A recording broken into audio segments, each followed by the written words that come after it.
السلام علیکم۔ آج جمعہ ہے، جنوری کی 23 تاریخ۔ میں ہوں خالد حمید، خبروں کے ایک بلیٹن کے ساتھ۔ پاکستان کے مختلف حصوں میں گزشتہ 24 گھنٹوں کے دوران شدید برف باری اور بارش نے معمولات زندگی کو بری طرح متاثر کر دیا ہے۔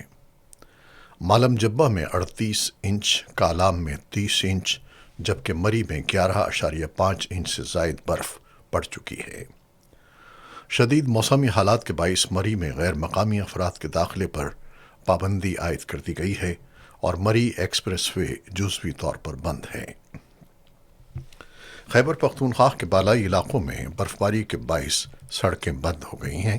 سیاح مختلف مقامات پر محصور ہو گئے، جبکہ مختلف حادثات میں 2 افراد جاں بحق اور 35 زخمی ہو گئے۔ مانسہرہ، بالائی گلیات، شانگلہ، لوئر دیر، محمد، کالام، اورکزئی، چترال اور خیبر سمیت کئی اضلاع میں شدید برف باری ریکارڈ کی گئی ہے۔ ضلع خیبر کی وادی تیرہ میں متوقع فوجی آپریشن کے باعث نقل مکانی کرنے والے شہری شدید برف باری میں پھنس گئے ہیں، جبکہ 100 کے قریب گاڑیاں برف میں پھنس گئی ہیں۔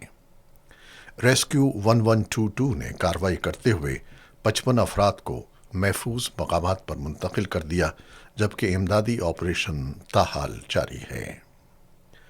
گلگت بلتستان کے ضلع استور کے بالائی علاقوں میں 2 سے 3 فٹ برف پڑنے سے زمینی رابطے منقطع ہو گئے ہیں۔ لوگ گھروں میں محصور ہیں، جبکہ ہنزا، نگر اور چیپرسن میں بھی صورتحال تشویشناک ہے۔ چیلاس، بابوسر ٹاپ، نانگا پربت اور ملحقہ علاقوں میں شدید سردی کی لہر جاری ہے۔ وفاقی دارالحکومت اسلام آباد میں بارش اور ژالہ باری سے سردی میں اضافہ ہوا ہے۔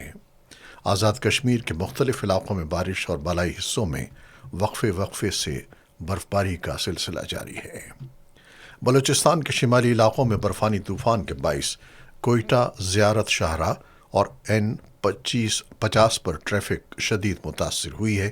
متعدد گاڑیاں پھنس گئی ہیں، جبکہ مختلف حادثات میں 27 افراد زخمی اور 2 جاں بحق ہو گئے۔ کوشک ٹاپ پر درجہ حرارت -12 ڈگری تک گر گیا ہے۔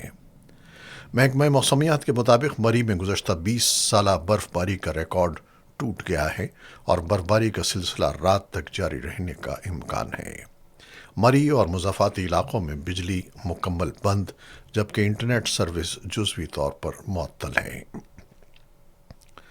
ادھر کشمیر میڈیا سروس کے مطابق وادی کشمیر میں محض 15 گھنٹوں کے دوران بعض بالائی علاقوں میں 5 فٹ تک برف پڑی، جس کے باعث سڑک، ریل اور فضائی رابطے متاثر ہو گئے۔ شدید برف باری کے باعث سری نگر انٹرنیشنل ایئرپورٹ پر تمام پروازیں منسوخ، جبکہ اہم شاہراہیں بند کر دی گئی ہیں۔ محکمہ موسمیات نے آئندہ 24 گھنٹوں میں موسم میں بتدریج بہتری کی پیشگوئی کی ہے، تاہم بالائی علاقوں میں لینڈ سلائڈنگ کے خطرے کے پیش نظر شہریوں کو احتیاط برتنے کی ہدایت کی گئی ہے۔ اور اب دوسری خبریں۔ پاکستان کی قومی اسمبلی میں اپوزیشن نے غزہ بورڈ آف پیس میں پاکستان کی شمولیت کے فیصلے پر حکومت سے ایوان کو اعتماد میں لینے کا مطالبہ کیا ہے۔ تحریک انصاف کے چیئرمین بیرسٹر گوہر نے کہا کہ وزیر اعظم نے بغیر مشاورت اس فیصلے کو خوش آئند قرار دیا ہے، جبکہ ایوان کو مکمل طور پر نظر انداز کر دیا گیا۔ ان کا کہنا تھا کہ یہ بتایا جائے کہ پاکستان کن شرائط پر بورڈ آف پیس میں شامل ہوا ہے۔ تحریک انصاف کے رہنما اسد قیصر نے اس معاملے سے پارٹی کی مکمل لا تعلقی کا اعلان کیا۔ JUI کے سربراہ مولانا فضل الرحمان نے کہا کہ غزہ پیس بورڈ میں شمولیت ایک نہایت اہم فیصلہ ہے اور یہ اقدام محض امریکی صدر ڈونلڈ ٹرمپ کی حمایت حاصل کرنے کے لیے کیا گیا ہے۔ انہوں نے سوال اٹھایا کہ اس فیصلے پر کابینہ کو اعتماد میں لیا گیا اور کیا یہ بورڈ اقوام متحدہ اور سلامتی کونسل کے ہوتے ہوئے ایک متوازی فورم نہیں ہے؟ جواب میں وفاقی وزیر پارلیمانی امور طارق فضل چودھری نے کہا کہ حکومت نے امت مسلمہ اور قومی مفاد کو مد نظر رکھتے ہوئے غزہ کی تعمیر نو اور مستقل جنگ بندی کے لیے اس بورڈ میں شمولیت کا فیصلہ کیا، جس پر قومی اتفاق رائے ضروری ہے۔ امریکہ کے صدر ڈونلڈ ٹرمپ نے کہا ہے کہ ایران بات چیت کرنا چاہتا ہے اور امریکہ بھی مذاکرات کے لیے تیار ہے، تاہم احتیاطی طور پر مشرق وسطی میں امریکی فوجی اثاثے منتقل کیے جا رہے ہیں۔ صدر ٹرمپ کے مطابق جنگی بحری جہاز اور طیارے ایران کے قریب تعینات کیے جا رہے ہیں، تاہم اس کا مطلب فوری فوجی کارروائی نہیں ہے۔ امریکی حکام کے مطابق ایک کیریئر اسٹرائک گروپ طیارہ بردار بحری جہاز USS ابراہم لنکن اور دیگر جنگی اثاثے مشرق وسطی کی جانب روانہ کیے جا چکے ہیں۔ ٹرمپ نے خبردار کیا کہ اگر ایران نے دوبارہ جوہری پروگرام شروع کیا تو امریکہ جواب دے گا۔ چین نے یوکرین بحران کے حل کے لیے مذاکرات کو واحد راستہ قرار دیتے ہوئے کشیدگی میں کمی کے تمام اقدامات کا خیر مقدم کیا ہے۔ چینی وزارت خارجہ کے مطابق چین سیاسی حل اور بات چیت کے ذریعے تنازعات کے خاتمے کی حمایت کرتا ہے۔ اسی تناظر میں امریکہ، روس اور یوکرین کی مذاکراتی ٹیمیں پہلی بار متحدہ عرب امارات میں سے فریقی مذاکرات کر رہی ہیں۔ یوکرین کے صدر زیلنسکی نے کہا کہ سیکیورٹی ضمانتوں اور جنگ کے بعد معاشی بحالی کے معاہدے کو حتمی شکل دی جا رہی ہے، تاہم انہوں نے روس کو میزائل پرزہ جات کی فراہمی پر یورپ اور امریکہ کو شدید تنقید کا نشانہ بنایا۔ اسرائیل کی جانب سے غزہ میں جنگ بندی کی خلاف ورزیاں جاری ہیں۔ تازہ حملوں میں 2 بچوں اور 3 صحافیوں سمیت 15 فلسطینی شہید ہو گئے ہیں۔ صحافی بے گھر فلسطینیوں کی صورتحال رپورٹ کر رہے تھے۔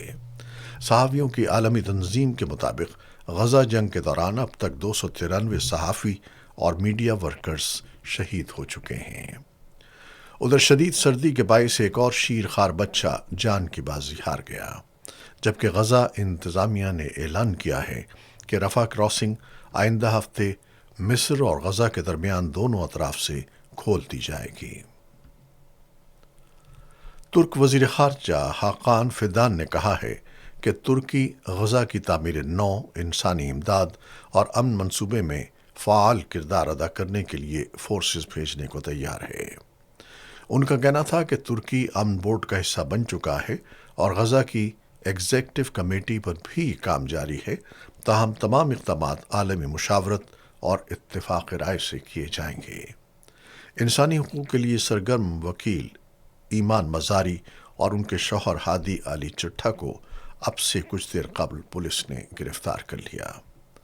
تفصیلات کے مطابق ایمان مزاری اور ہادی علی کو سرینا چوک انڈر پاس کے قریب گاڑی رکوا کر گرفتار کیا گیا۔ دونوں کے موبائل بھی قبضے میں لے لیے گئے ہیں۔ ایمان مزاری اور ان کے شوہر ہادی علی چٹھا اسلام آباد ہائی کورٹ بار سے ڈسٹرکٹ کورٹ جا رہے تھے کہ اس دوران وہ اسلام آباد ہائی کورٹ بار ایسوسی ایشن کی وین میں سوار تھے۔ ان کے ہمراہ بار کے صدر واجد گیلانی اور منظور ججا بھی موجود تھے۔ اس سے قبل دونوں وکلاء نے اپنے موقف سے پیچھے نہ ہٹنے کا اعلان کرتے ہوئے کہا تھا کہ وہ ہر صورت اپنے موقف پر قائم رہیں گے، چاہے انہیں جیل ہی کیوں نہ جانا پڑے۔ ڈسٹرکٹ اینڈ سیشن کورٹس اسلام آباد نے متنازع ٹویٹس کیس میں ایمان مزاری اور ہادی علی چٹھا کو ذاتی حیثیت میں پیش ہونے کا حکم دیا تھا، تاہم اسلام آباد ہائی کورٹ نے ٹرائل کورٹ کا حکم کالعدم قرار دیتے ہوئے دونوں کو موجودہ کیس میں گرفتار نہ کرنے کا حکم دیا ہے۔ عدالت کے تحریری فیصلے کے مطابق ایمان مزاری اور ہادی علی چٹھا کو گواہوں پر جرح کے لیے 4 دن کا وقت دیا گیا ہے، جبکہ مقررہ مدت میں پیش ہونے کی صورت میں حفاظتی حکم خود بخود ختم ہو جائے گا۔ بنگلہ دیش میں 12 فروری سن 2026 کو ہونے والے عام انتخابات کے لیے انتخابی مہم کا باضابطہ آغاز ہو گیا ہے۔ یہ انتخابات سابق وزیر اعظم حسینہ واجد کی حکومت کے خاتمے کے بعد پہلی بار منعقد ہو رہے ہیں، جن کے لیے سیاسی جماعتوں اور آزاد امیدواروں نے سرگرمیاں تیز کر دی ہیں۔ حسینہ واجد کے خلاف تحریک چلانے والے نوجوانوں کی جماعت نیشنل سٹیزن پارٹی نے دارالحکومت ڈھاکہ سے اپنی انتخابی مہم کا آغاز کیا، جبکہ جماعت اسلامی بنگلہ دیش نے بھی ڈھاکہ میں مہم کا آغاز کر دیا۔